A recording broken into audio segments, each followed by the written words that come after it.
អ្វីដែលតែងតែគិតបងប្រាថ្នាមិនជឿលើនិស័យមិនជឿព្រេមវាសនាតែពេលនេះទៅនឹងថាជាការពិត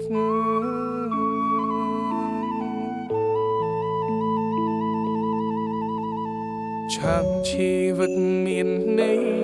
ព្រោះតែស្រីម្នាក់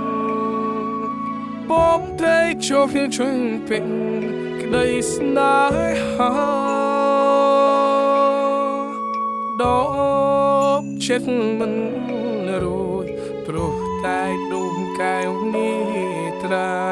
អូនជាទេធីតាក្នុងសូបិន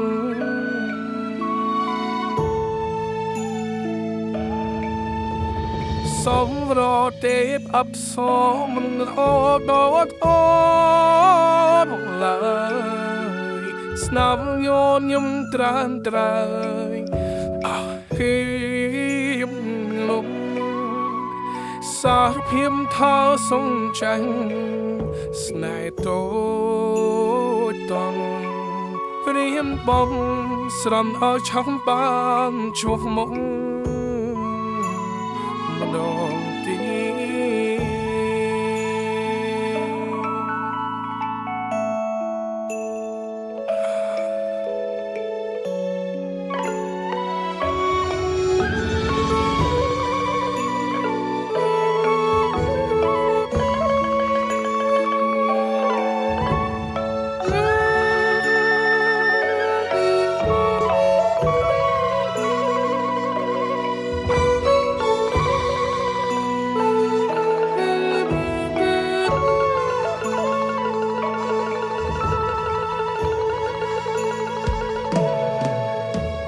ឆាកជីវិតមានន័យ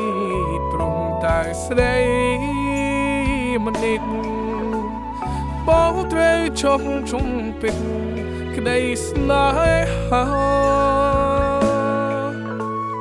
អូចិត្តមិនរួចព្រមតែដួងកែវនេះត្រា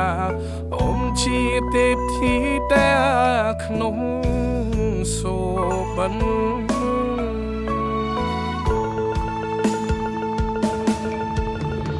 សំរទេពអប្សរមិនល្អដូចអូនឡើយស្នងញញឹមត្រាំត្រើយ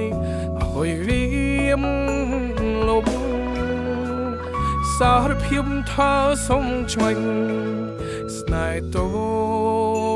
ចតងរៀមបំស្រំឲ្យឆាប់បានជួបមុខ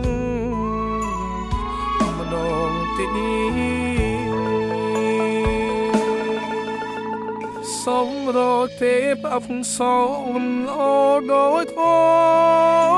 នឡើយស្នាមញញឹមត្រានត្រើយឲ្យរៀមលំសារភាពថាសងចាញ់ស្នេហ៍តូចតនរៀមបំស្រំឲ្យឆាប់បានជួបមុំអូនទី